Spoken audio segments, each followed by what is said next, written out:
Oh, what are you doing? I'll tell you what you're doing. You're listening to the Elder Scrolls Lorecast. Either you are, or I'll be skipping rope with your entrails. Ta-ta. This podcast is brought to you by our patrons at patreon.com/Elder Scrolls Lorecast. Robots Radio. Games. Lore. Stories. Community. Just press play.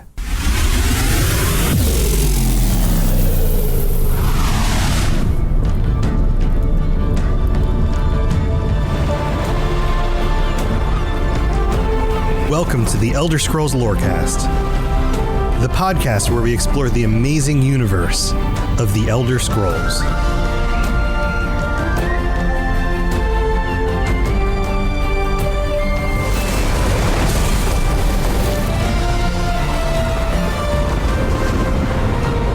Adventurers! Welcome back to the Elder Scrolls Lorecast. This is your host, Tom, or Robots. I'm here with Lotus of Doom. And Lotus, we are opening up the Book of the Daedra today.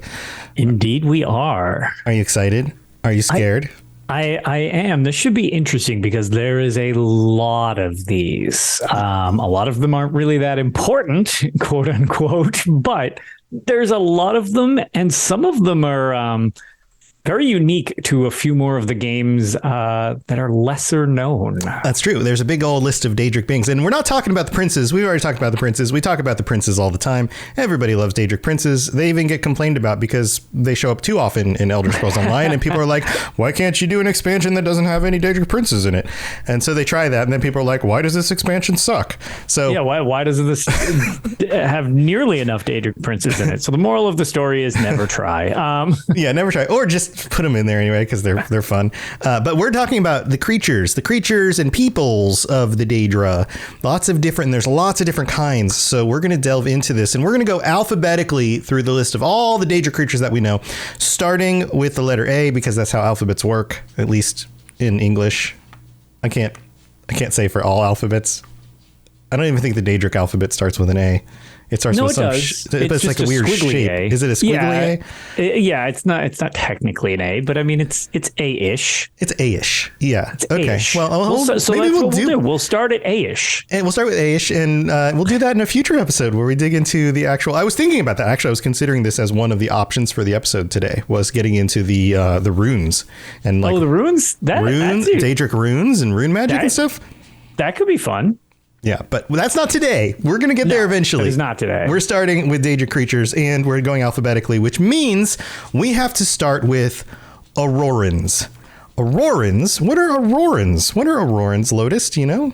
They're so it's kind of funny. Well, we can get into exactly what they are, like according to definition, but just to start, Aurorans I feel are underappreciated with how creepy they actually are. Yeah. Well, I mean, they work for Meridia, and I feel like that's a theme with some of the Daedric princes who look a lot nicer than maybe they actually are, right? Right. But yeah, Aurorans basically almost look like these knightly beings.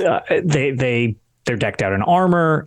They're usually golden. They have like varying lights and stuff like that, but they look sort of like just a really impressive knight more than like a freaky creature that you oftentimes would associate with Daedra. Some of those creatures getting freaky. Yeah, real freaky. Yeah, real freaky. Well, here, let's go to the UASP. We should have a little button that I hit that says, to the UASP. Yeah, that would be awesome. Your one-stop shop. We've met a number of voice artists. I wonder if we could get one of them to do a, like, to the UASP. It's true. Actually, we should get Dave, who for anybody who doesn't know, runs the UASP and started it. We should just get him to do it just because it will be so... Nobody would recognize the voice. They'd be like, what I mean. Who's the guy that says to the UASP? Deep cut for only like a couple people to ever recognize. Right. Well, no, that's Dave. He's the guy that runs it. So thanks, Dave. The great guy. All right. So here's what the UESP says, and then we're gonna expand on this a little bit. Aurorans are an idealized humanoid race of Daedra in the service of Meridia. Their armor usually appears golden in tone, but since they come from the colored runes, Aurorans can be of any hue. This gets super weird. Here we go. These beings. The cute thing, though, just before we get too far from that, a lot of times it's almost like the glow they emit rather than the armor is different when you see that in game. It's the armor always has that golden hue to it. It literally looks gold, but sometimes you get that weird, just almost like there's a lamp inside the armor. Right. And that's, at least in the games, always kind of what's portrayed. But the armor always is kind of the same. Right. And there's a reason for that, because these beings have magical control over color and hue and are capable of manipulating certain spectra of light into working on their behalf. So it's like I've got a bunch of colored lights in my room here. I can hit a button on my lap and it changes the colors because it's fun, because I'm on camera all the time. These guys, it's like they're walking around with their own colored LEDs on their bodies, and they're just yellow or whatever color they want in the moment. Right. Yeah. So it goes on. It says warm colors are the easiest for them to manipulate. They are formidable foes that wield shock-based magic and are resistant to both magic and lightning. They wield powerful axes infused with lightning and may combine in phalanx formations to channel light and deter trespassers. A phalanx is I believe it was from the Romans. It may go even further back in time to maybe the Greeks or somebody else, but a phalanx formation is a military formation where everybody gets real tight together, real close, and then they can lift up their armor and their shields, and then they got their spears, and so they become this this basic undefeatable killing mass of just armor, shields, and shield wall. And spikes. Yes. It was very effective in ancient times. And then they also channel their light and deter trespassers doing this. The Dremora of Cold Harbor view them as exhibiting pretensions beyond their worth and are believed to lack a comprehensible hierarchy. So the Dremora, of course, are a different type of Daedra. They're a little bit more of kind of a race of Daedra that are more common. The Aurorans seem to be a very specialized group of humanoid Daedra that work for Meridia specifically. Yeah, we'll encounter this semi-frequently throughout going through all of these, because some of the Daedric princes sort of crafted their own, I don't know, personal army type of thing, where they're very, very unique to that Daedric prince. Even if not always just to that Daedric prince, they'll be strongly associated with it, and it's a little different than just Daedra in general. Right. I have up on screen too pictures of these Daedra, these specifically these Aurorans, and we'll have pictures for each of these as Umaroli unfeathered too, as we go over. Yeah. So and there's other creatures that are connected to them. So if you are interested in seeing the pictures and our beautiful faces, then make sure you follow us on Elder Scrolls Lorecast on YouTube. We have our own channel. It's not the Robots Radio channel. It's its own Elder Scrolls Lorecast channel. So yeah, go check that out. But there's some other cool details here, Lotus. Check this out. When an Auroran knight manifests on Tamriel, they can summon Daedric war horses from the colored rooms. These horses are composed of pure light, and like the Aurorans, they exist in various hues. These mounts occasionally persist in the mortal plane if their knight is banished. So the knight can be banished, and then the horse is still there wandering around going just hanging out, which... I'm a Daedric horse. Maybe that's why you see so many of them in Elder Scrolls Online just running around at this point. Everybody's just been losing them. Everybody's knocking out the Aurorans in Depths of Malatar, and people are just like, hey, look at this Auroran charger. It's just blundering around in the field. I think I'll just borrow this. You know what we need, Zos, if you are listening to this? People have been petitioning for quest lines that get you mounts and things, right? It's always fun to do a quest line that gets you some actual reward that you don't have to pay for, that you get, or is special to being able to do that reward. There needs to be a quest where you hunt down an Auroran knight and you kill him, but not his horse, and then you get the horse as a mount. That would be very neat. That would be really cool. That would do it. Do it. Like they listen to me at all. Please do it. You should totally do that. And forget the fact that it's already technically in the Crown Store. Yeah, I mean, you could do a different one that isn't in the Crown Store. You can recolor it a little bit. Yeah, exactly. That's exactly it. Or make a rainbow one. Yeah, there we go. Rainbow Warhorse. Boom. So done. there's more text here. Let's keep moving. Aurorans choose their allegiances very carefully and usually only elect to fight beneath other servants of Meridia because they were created by her. In the presence of dark orbs, Aurorans are blessed by Meridia with uncanny vigor, being healed, resurrected, or even prevented from being banished to the void as long as they remain in close proximity to the orbs. Sounds a little OP. Orbs that emit light in certain hues can control Aurorans of their respective colors. Mortals who revere Meridia often honor her by adopting an armor style inspired by that of the Aurorans, crafted with the use of Auroran dust. So, orbs and keeping them from going to the void when they die? That seems pretty potent. Yeah, actually, you can see an example of this if you play Elder Scrolls Online and do the Depths of Malatar dungeon. That's actually a couple of the boss fights relate around trying to basically shatter the orbs because the Aurorans just keep coming back as you break the orbs. Right, like kill the orbs to stop the Aurorans from healing or not dying or whatever. Basically, you can kill them and they just they get resummoned basically right back into battle if you don't shatter the orb. That's got to be a fresh hell for the Aurorans also. Right? That can't feel good. Talk about Sisyphus, right? Like the boulder, you push the boulder up the hill and then the boulder goes back down the hill and then push the boulder. But instead, you go fight the heroes and then they slaughter you mercilessly. And then you are just resummoned back to life to be slaughtered again immediately. Yeah.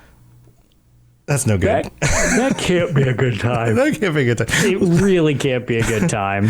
Right. That's good because even though they regenerate, I assume you probably still feel it. It still hurts. Like nobody wants to get stabbed or hit with a fireball. Like that's not fun. Right. Or maybe they're just really into battle. And so it's like, it doesn't matter how many hits they take as long as they get another chance to stop the heroes. I mean, to an extent, sure. I feel like that might wear out after you've been summoned 16 times in a row and just keep getting smoked. Oh, Meridia, please. All right, look. Can I just take a lunch break? I'm out. Just let me stay in oblivion for a while. This is my 17th party in a row. Can I just have a break, please? Yeah. So that's Aurorans, and obviously you can fight against them in ESO. Let's move on. That's the only one that starts with A, at least according to the list that I have. If you know if we miss any, and you're like, what about these ones? It might be that Auroran Horse was included in this, so that's why it's not its own thing. Sure. But do let us know. Yeah, or if there's something tangential that you think belongs there, feel free to let us know because there's a lot of these to cover. Right. So something could get lost in the shuffle while we're going through this. And obviously the list can change over time as we've gotten more things added to the series over time. So if you notice anything that we might have glossed over, feel free to let us know and we'll look up specifically what it is. Share it on the Discord. Just have slipped the mind. Yeah, exactly. Yeah. Post it on Discord and be like, I found something you guys missed, and then you can take the credit for that, inform us, and then get a conversation going on around it. So that's always fun. We'll take the heat. We can bear it, just like Aurorans being resurrected on a battlefield. All right, let's move on to our next one. Let's go to the bees. How do you feel about Banekin, Lotus? Is that Boots barking? Boots is very upset about Banekin. Oh, well, they are kind of little. I would imagine that they're on the same level as Boots. Boots is very upset about Banking because they're both very low to the ground. Yes. So while I quiet her down, why don't you cover Banekin and I get her under control for a second? All right. So Banekin, I'm sure you've seen these, at least in ESO. They're in across the game in lots of different places. I'm going to put some pictures up here. They're these cute little guys, and I mean, I guess cute is subjective, but Banekin are a small, lesser Daedra resembling a winged humanoid with mottled gray skin. They don't always have gray skin, but generally they do. A tail full of rigid spikes, pointed ears, and horns on their heads. Banekin are associated with Molag Bal and use powerful shock spells in combat. They can speak Tamrielic and are sometimes used as familiars by powerful wizards. Though they are unreliable due to their forgetfulness as well as their inclination for cruelty and destruction. Banekin are agile Daedra. Aside from being able to use their claws and tails full of rigid spines, they can use spells to weaken their foes as well as make them nauseous. They are not well treated by larger Daedra, such as Dremora, who torture loose Banekin, and Daedroths, who are known to eat them alive. So they're kind of like at the bottom of the totem pole of, I don't know, self-aware, kind of humanish, or at least humanoid. Yeah, like one step above like a Daedric pet. Yeah, it's like they're like the little guys that the other Daedra just pick on all the time, right? Yeah. I remember, I believe it was Oblivion that had the mage that had the Banekin as a servant. I believe that was in Oblivion. Wasn't there a quest line? Or somebody in the Mages Guild. Doesn't that sound familiar? That does sound familiar. The other thing, which we'll get into much, much later, but just is kind of like a nod in that direction. They also resemble very similar structure to a scamp. Yeah, they're kind of scampy. Like we'll get to scamps much later on, but yeah. I'm standing right now because I have my treadmill underneath me. I like to walk and play games and things sometimes for exercise, but I'm doing the show while standing. And this is another reason why you should check out our videos, because I did a little scamp walking in movement. They kind of do that, right? Like where they kind of like how monkeys or apes don't stand fully with their legs straight like we do, like humans. So we stand on our bones in order to not have to use our muscles all the time to hold our bodies up.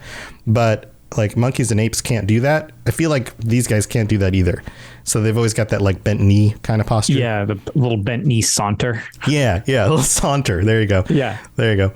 But there's a few different ones that look different. I put them up on the screen. We've got just kind of the regular gray-skinned Banekin, Wicker Fright Banekin. This guy looks like a little tree dude. He's pretty cool looking. Grizzly Banekin Mummy. Looks like a little Groot. Yeah, there's one that looks like a mummy. Yeah, a little Groot. A Frostkin. This is like a mummy one is freaky because it also looks like it's wearing the Daedric Face of God mask. Yeah, and it's got the wind cut for anybody. Yeah, it's got like the red mask with like the, I don't know, there's lots of bumps, like wrinkles on the eyes, and very then freaky. The teeth, and then the spikes, and yeah, and then there's the frost guy, and then this guy who is this is Master Vrenic, the Banekin Sage. There's something about being able to play as a Daedra. Can we just have like a mobile game where we get to just be Daedra and do like just be a Daedra instead? evil things, and you just pick the type of Daedra you are? Did you ever play? Oh man, this is a weird tangent, but if you've played it, it might resonate a little bit. It feels like something you could do with that. Do you remember that game Dungeon Keeper? Way back in the day. Yeah. Mm-hmm. I feel like you could be a Daedric prince and just be like doing that. Like that's what we need. We need like Elder Scrolls Dungeon Keeper. Yeah, where you're like, it's just you're a prince and you got all your little Daedric minions. Oh man, and then you come up with reasons to like lure the heroes into your lair and then like kill them. Yeah, exactly. Zos, we got another plan. Maybe that's the other game that Zos has been working on secretly. Yeah, this is secretly what's actually, this is Elder Scrolls 6, to the disappointment of everyone. Oh, God. Okay, no, don't do that then. Again, this could be just like a little mobile game. A little mobile game where you've got you got a little dungeon and you know, I'm going to summon a bunch of Banekin. They're going to guard the doors or whatever. So not a whole lot of other info on this, other than you kind of see them everywhere. They're kind of just there. I mean, they're very non-threatening in the grand scheme of horrific things that exist in this world. Right. They're pretty low on the totem. Yeah. There are certain kinds of Banekin. Yep. Banekin. There's certain kinds of Daedra, like the Banekin. There we go. That just show up everywhere. They're kind of universal to Realms of Oblivion and Daedric lords and all of that, right? So they're not as specific as Auroran's being with Meridia. Any other thoughts on this one? Not really. They've been around for a while. They're very just kind of they're your base, kind of grunt type enemy thing for when you're kind of starting out. Beyond that, they're really sort of just fodder most of the time in big dramatic fights. Banekin tend to just be more of a distraction than an actual threat most of the time. Right. Yeah, that's true. But I mean, they're kind of cute in their little evil sort of way. Yeah, they're doing their best. They're trying real hard. They're doing their best. All right. Speaking of doing our best, we're going to go thank our patrons and do our best job of saying thank you to them. So don't go anywhere. And we're got two more Daedric monsters or creatures or whatever to cover. So we'll be right back. This is Miss Morak, Dragonborn, and you are educating yourself to the Elder Scrolls Lorecast. All right, here we are in the middle of the show. This is where we get to thank our patrons, and we've got a number of new patrons to thank. Here, let's go through the list. Juan, Sampo P, Trey M, Alana, and Jasper C and Amanda K. Wow, welcome to the Patreon. All those people signed up in the last week. Thank you for being here. Thank you for your support. We really do appreciate it. And if you are listening and going, man, I really like this show, I wish I could get something and be a fan and help them out at the same time, you go to patreon.com/Elder Scrolls Lorecast. There's a bunch of stuff over there, ad-free episodes, t-shirts, stickers, all sorts of things. So go check that out. And thank you so much for our new members signing up and helping to support the show. They get shout outs every time there's a new person who signs up. They get a shout. If you were to like sign up and then cancel and then sign up and then cancel, you'd get shout outs all the time. That just occurred to me. Somebody's probably going to game the system one of these days. Anyway, the other people who get shout outs, yeah, fine with that, I guess. You're doing all this to support us. You know, you're gaming the system. I'm not too broken up about it. I am all in favor of creative exploits. Right. The other people that get shout outs all the time are our Daedric Princes, our tier 5 members, Jacob K, Kira C, and Noodle Al Dente. Thank you for your support as well. Who do you think of each of them would take as a Daedric minion? I don't know. This has come up a few times. I feel like Noodle answered that question once. Well, I know, like, I'm pretty sure Noodle did mention which Daedric prince they'd be. Yeah. But I was thinking, what minions they would have. Which minion do you think they would each choose? That's a good question. I don't know. Bankin's high on that list? No. No, the Aurorans are way cooler than the Painkin. I mean, they're cute. But also, if you'd like to help us out, you can leave a 5-star rating and a review on Apple Podcasts. We'll read out your words on a future episode, or you can rate us on Spotify or whatever other platform you're listening to us on, or join us on the YouTube channel and you can comment on our videos on there and we'll see that stuff as well. So lots of different ways to help us out. And we really do appreciate it because we couldn't do this without all of you. So thank you so much. All right, let's move on with the rest of the show.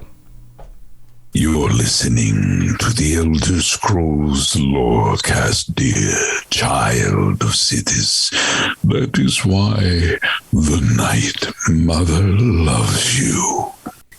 All right, we're back. Lotus, I was going through the list. We're in the bees. We did Bankin. And the next one that comes up is Bookworm. And when I first read that, I thought, oh, yes, this is one of those book things in Apocrypha. And I was wrong. That's not what this is. It's actually not. It's not at all. Like, I was totally off. Those new creatures are actually not. They're not called bookworms, although that would be a great name for them. That is not what they're called. That name is also very fitting to them. But no, it's not actually these. Yeah, so I've got a picture on the screen. You're going to recognize this if you play ESO enough. They're kind of these like floating, elongated worm type creatures with like multi-segmented with a big head, and kind of their tail gets smaller and they kind of wiggle around in the air, right? The easiest reference point to this is in Skyrim, because that's the most played Elder Scrolls game.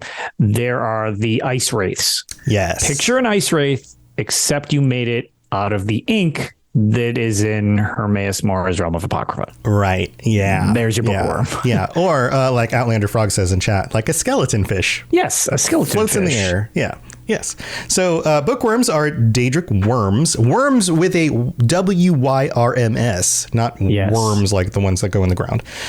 From Apocrypha that serve Hermaeus Mora. Some claim that they devour books to keep knowledge safe for their master, while others say Hermaeus Mora's cultists use them to hunt for lost tomes.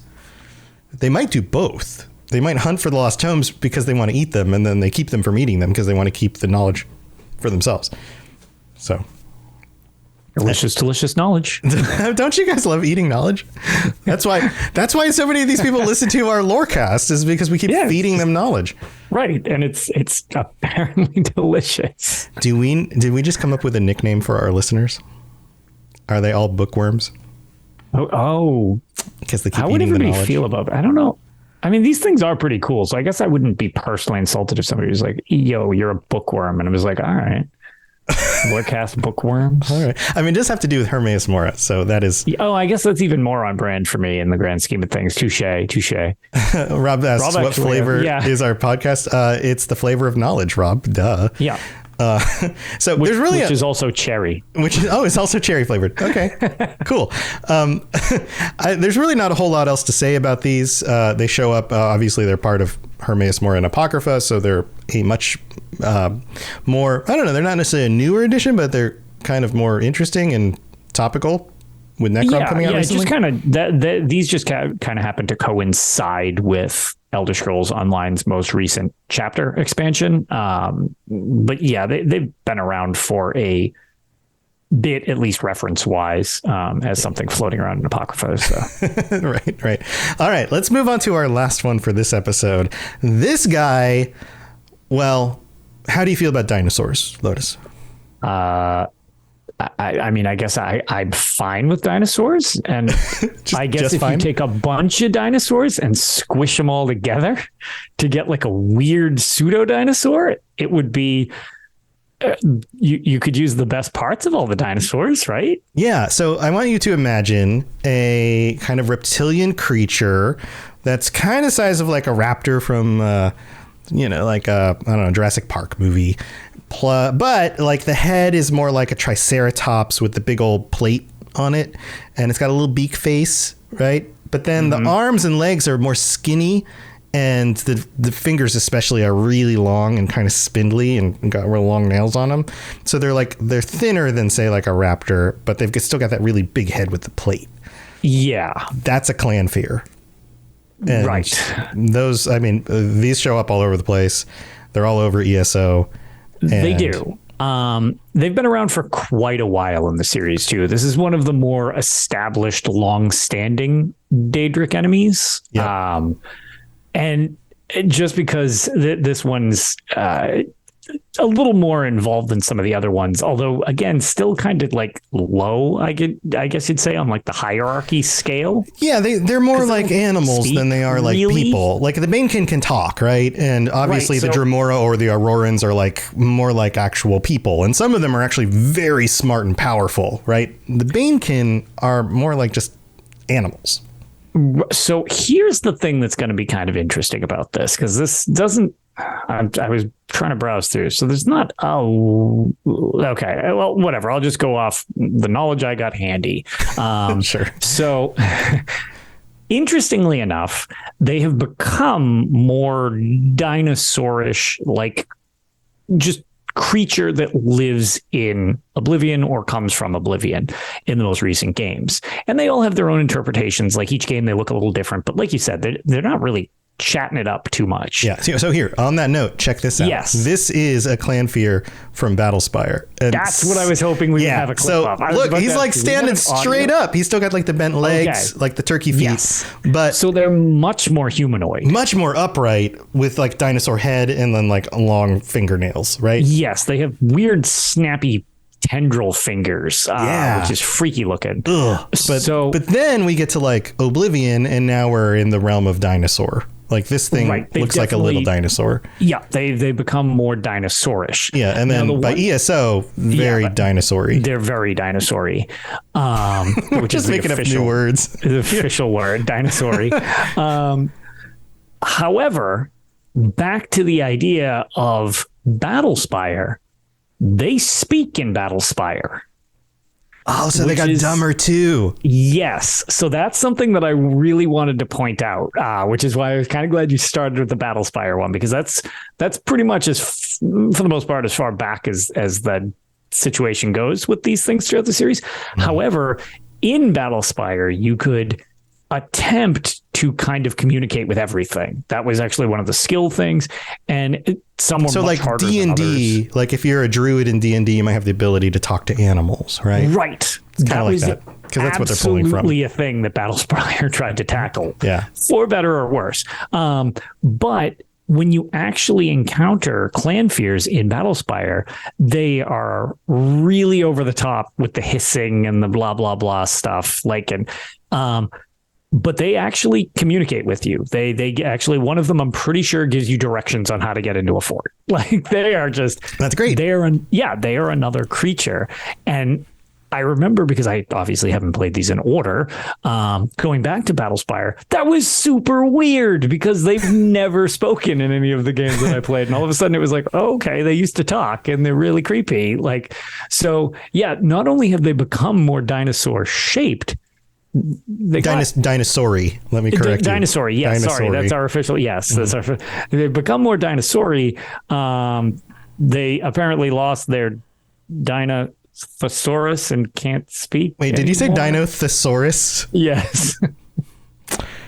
Good one. I'll let that one. I love how that was a very begrudging. I need to consider that, but I think that's better than just a pun. Because I think it's like a double pun.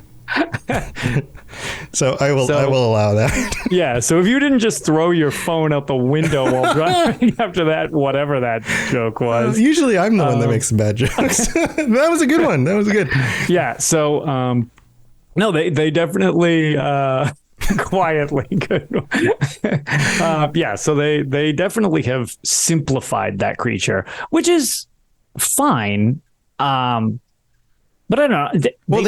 They've expanded on them a little bit too, because, for example, like this is a Dread Clanfear from Legends. Yes, there's more options, and it looks bigger. Like, this is a bigger dinosaur. Yeah, that one's huge. Yeah, the Dread one.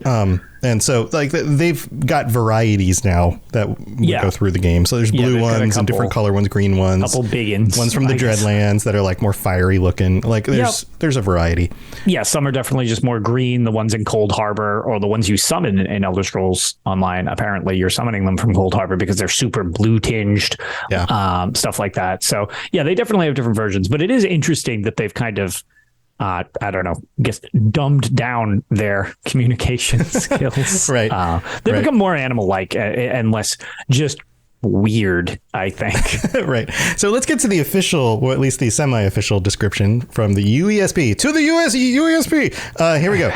Clanfear are ferocious reptilian Daedra that resemble a lizard with a large bony crest on their head, as well as a sharp beak and talons. They have tough scales on their body, and their mouths are lined with razor-sharp teeth for tearing flesh. They are generally thought to be of animal intelligence, though it is possible that they are intelligent enough to speak. Like in Battlespire. Just in Battlespire. Clanfear are of low status and are sometimes branded to reveal their loyalty. Clanfear cannot use tools, so they attack their foes through biting, clawing, and gnashing of teeth. No, that's not what that says. With their tail spikes. They can be formidable, but they are by no means clever.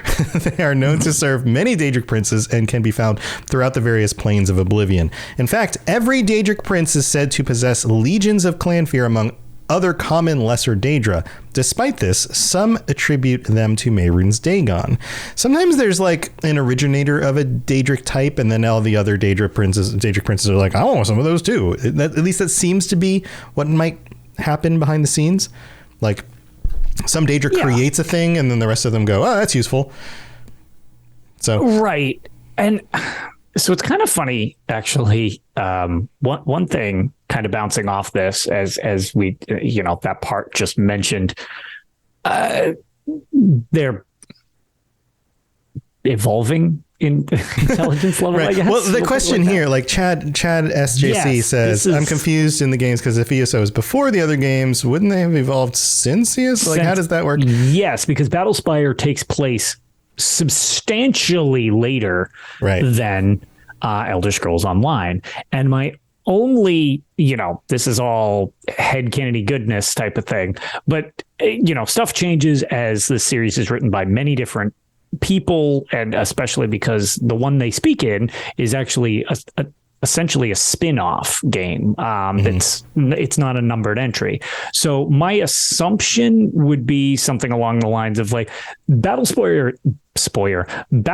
itself is a really weird experience that has a lot of unique stuff in I actually Pocket Dimension's kind of a good way to put it. But the Battlespire is in like this in between space where they train these Imperial battle mages.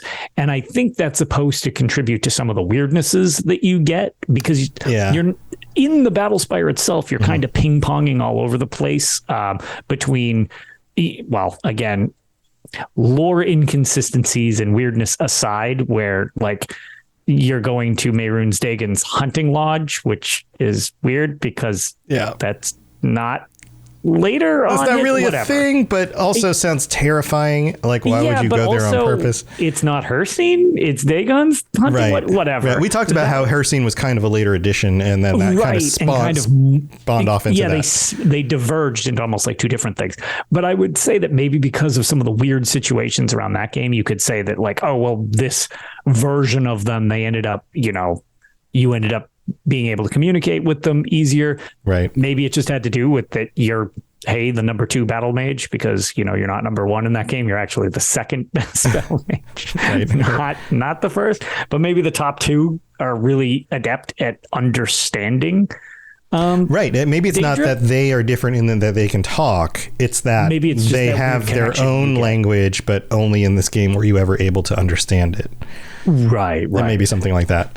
Yeah, I'm sure that we could come up with all sorts of other explanations that kind of just, make it work in lore, in, non-meta context. But right. But it was a game that was designed earlier, and then they backed off from that concept. It's really that's really the truth of it. Right. There was a lot more things that were humanoidish. There was a lot more stuff that was hyper cringe in that game as well. So.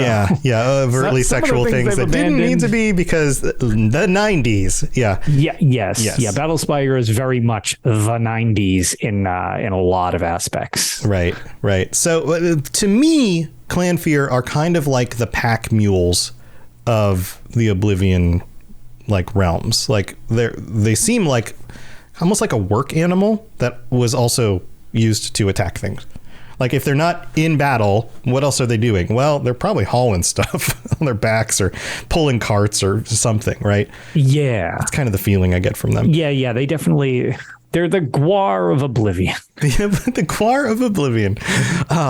Delicious. The guar of Oblivion. My favorite delicacy. Are you eating Clanfear? They were right to eating. Can you imagine? I can imagine a high elf, like some high elf mage being like, yes, the guar of Oblivion. Delicious. So anyway, there's more info here. They can occasionally be found lingering near Daedric ruins on Nirn. Yep. That does happen. It's like you go to these places and it's like, somebody just pulled a bunch of Daedra from somewhere and they're just like hopping around. There's always like Clanfears mucking about in like rubble and destroyed ruins. It's just like, this is Clanfear just poking around, little scavengers. Right. This is a Clanfear and some Banekins or whatever, just kind of doing their thing. And it's like, what are they even doing? Why don't we ever see Banekin riding on Clanfear? That Zoss, get on it. That sounds awesome. Interesting. Can you imagine like a little Banekin like riding on the back of a Clanfear and the Clanfear is like trying to eat you while it's like casting lightning bolts at you or something? Well, it's throwing stuff at you. Yeah, it's got a little spear maybe. Like sure, like those little creatures. Oh my god, in the Solstheim expansion of Dragonborn, when you were out on the cliffs and the Reeklings, that's the word I'm looking for. Okay. Reeklings. Yeah. So I could see that being similar. Just riding around on little hounds. You just got Clanfear riding around on little. You've got Bankin riding around on little Clanfear. Yeah, they use the little head fin as like a shield. They're like holding on to it and they're like poking a spear around the side. Well, exactly. I was going to say you got some good ramming power. Yeah. If it gets too snowy, you use them as a plow. Okay. Yeah. If I was a little Bankin, I would definitely be riding on a Clanfear, unless there's some other reation. Like maybe they like to eat Bankin, and so they kind of keep their distance. I don't know. There's more info. Everybody's trying to eat each other. Maybe I'm just hungry. I don't know. Clanfear walk on 2 legs and use their clawed arms and sharp beaks as weapons. They are capable of ripping mortals to shreds. Clanfear claws are made for hooking their prey and pinning them while they are consumed alive. The Clanfear can make use of its crest to headbutt or charge at its as prey. Clanfear pounce on their prey to knock it down. They can also slam their spiked tail into their prey to disorient it. Clanfear are inclined to flock together to hunt and may answer to a powerful matriarch, but are still dangerous as individuals. They vocalize by baying and screeching, I guess, when you can't actually understand what they're saying. That's what that sounds like. Just shrieking at you. They can be trained by more intelligent Daedra, such as the Dromora. Man, I stuttered through that. Training Clanfear can assist Dromora in hunting mortals for sport and have a keen sense of smell that assists them in such tasks. So they're kind of like the bloodhounds of the Daedric world. Young Clanfear purportedly need food to grow, which they often receive in the form of mortal flesh. Their claws and hearts can be used in alchemy. So there's a lot of eating going on. There is here. a lot of eating. Apparently you weren't far off base. It's just the other way around. They're the ones that eat us. Well, it's kind of interesting though. Based on that, we were kind of like, well, they're always poking around these like Daedric ruins. Well, maybe that's why. If they're kind of like a pseudo bloodhound thing, if you're looking for anything of use, it seems like actually it makes sense that they would be the ones scavenging around then, because maybe they're attuned to magicka or whatever and looking for some good stuff. Maybe they're just like reptile dogs. Maybe they're just like the doggies, like the big dogs of the Daedra. All right, yeah, that just seems fine. Seems on brand. Do you think they have names like Fido and Spike? Definitely Spike. Spike seems on. Yeah, Clifford. Also Clifford, the one that got so big because Emily Elizabeth loved the Daedra. Emily Elizabeth the Daedra. Loved it so much. Yeah, that's the Dread Clanfear. His name is Clifford. That's Clifford the Dread Clanfear, and he's red. Yes, he's from the Deadlands. Yeah, there you go. This is terrible. We have come up with so many brilliant ideas on this episode. Yeah, no, there's gems. There's so many of them. Zoss is throwing them right in the trash. So, all right. So that's our first 4 of our Daedric creatures. There's a bunch. If we go 4 at a time, this is going to take a long time. So maybe we'll do a few episodes of these. Maybe we'll break it up and do some other stuff and then come back and do these and kind of sprinkle them in. We'll see. Maybe people love this and we'll just keep going through the Daedric creature list. I was going to say there's some are definitely weirder than others. And as in this situation, we had a lot more to talk about with Aurorans and Clanfear than Bankim was like middle of the road and Bookworms there's very little on. Right. So like maybe we can try to it just depends. Forward. It depends on which things we get in which show, like we'll figure it out. Yeah. So the other thing too is we originally said maybe in alphabetical order, which I guess would be easy for use, but it might be helpful. I can take a look through the list. Maybe it would be good to put like a couple major ones and then like 3 minor ones or whatever to, what I mean? I'll take a look at it. I'm cool with letting, I kind of like the randomness of things sometimes. Obviously if we do 4 with no information, that would not be enough for a full episode. So we'd have to do like 5 or 6, right? So, but we'll adjust it. We'll just try to keep this around, the 50 minutes to an hour mark either way. Right. We'll figure it out. So just we'll squish as many or as few in as need be. Don't worry. Yeah, we'll get through it. But thank you for joining us, everybody. Thanks for being here, especially those of you who decided to join us live. We really like having all the conversation and stuff. So Lotus, you got anything else going on you want to share before we head out? No, we had a very, very spirited discussion on the last Tales over some interesting stuff going on in the community on people and the loot boxes or crown crates or whatever. And for anybody who I'm not going to go into it. It was a very long episode, but we had some great points from everybody, some different perspectives and stuff like that.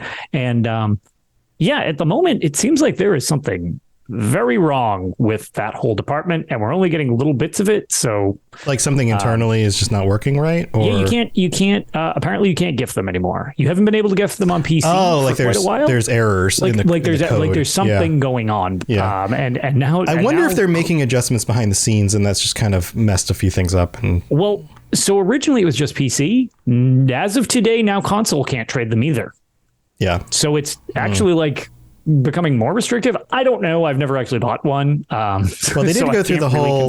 They did go through the whole like updating the behind the scenes stuff. I'm wondering if this is one of the pieces that maybe sometimes database I heard there was stuff a duping can glitch. affect things. If that's true, I don't know, but I did hear there was a way to like duplicate it. But weird. Well, go listen to that episode if you want more info. Yeah, I was going to say it's some good perspectives on very different takes on the state of ESO and some of the stuff with it.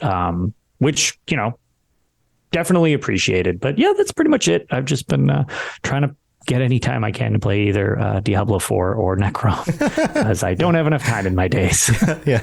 Yep. I feel that. Everybody in chat's talking about like, what Ford Danekin would you choose? Like, which ones would be the best friends together? Or which ones would you like? Maybe we should do that on our Patreon episode at the end of the month, is like, what pick Ford? You're a Daedric Lord. Which Ford Daedric creatures would you use? Or which ones do you think would be best friends together, or something like that? That could be fun. Which ones would be best friends? Like, which would form your super party of Daedric adventurers?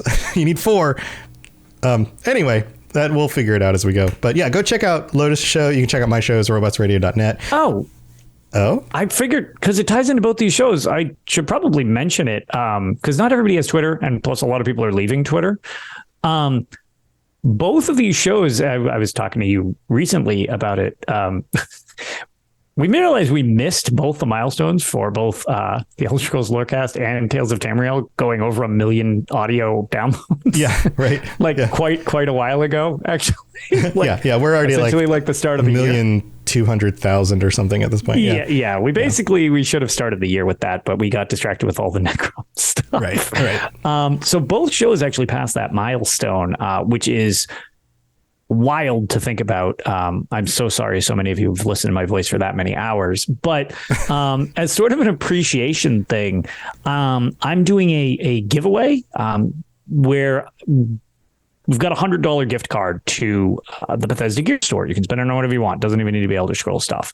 To enter, you can either just say what your favorite Elder Scrolls game is on the post on Twitter, or send it in to talesoftamriel@gmail.com. Like that. There you go. You can email them. You don't need Twitter. I want to make it so anybody can do it. Yeah. So I figured I would just shout it out on the podcast as a thank you. Feel free to enter. Just shout us out what your favorite Elder Scrolls game is, and that's all you got to do for your entry. That's great. Yeah. So go do that. Do the email or do it on Twitter. Also, speaking of Twitter, Threads launched like today. It's Instagram's Twitter, which means it's actually Facebook, which is actually Meta. So Meta with that many names. But lots of people are moving over. Twitter's a mess. So I started a Robots Radio account over there. So it's at robots_radio. I haven't created accounts for all the different shows yet, because that's a mess of stuff, because I do a lot of shows. So we'll see how this plays out. But I would love to have you follow my channel over there, and then I'll follow you back, and we'll start things going up on on Threads and see how that works, because Twitter's a mess. So yeah, Twitter is a mess. Go check that out. I have it in me for another media platform. I liked Hive, but it never went anywhere. Yeah, I guess we'll have to see. As with any of these things, we'll see how popular it actually becomes. Exactly. So there you go. That's what we got for this week. And thank you everybody for being here. And until next time, stay safe out there. Tamriel's a crazy place with lots of Daedric creatures. So we'll see you next time. See you later, everybody. Thanks for joining us. We'd love to hear from you. You can reach me on Twitter at robots_radio or Lotus of Doom at Lotus of Doom. Also, you can join us on the Robots Radio Discord channel. You can easily just search Robots Radio Discord on Google or check the description underneath the podcast. Also, this podcast is recorded live every week on Thursday nights, 9 p.m. Eastern, 6 p.m. Pacific on the Robots Radio channels on Twitch, YouTube, and on Facebook. So just search Robots Radio on any of those platforms. Come join us. We'd love to chat with you while we record the show, or before or after. Either way, just come hang out with us. And if you're looking for more information about my shows and the shows on the Robots Radio Network, go to robotsradio.net for all the information about all the shows on the network, including the Robots Radio Rocket Club, where I help both new and existing podcasters to grow their shows, build their audiences, and create the best podcast they possibly can. All of that at robotsradio.net. We'll see you next time.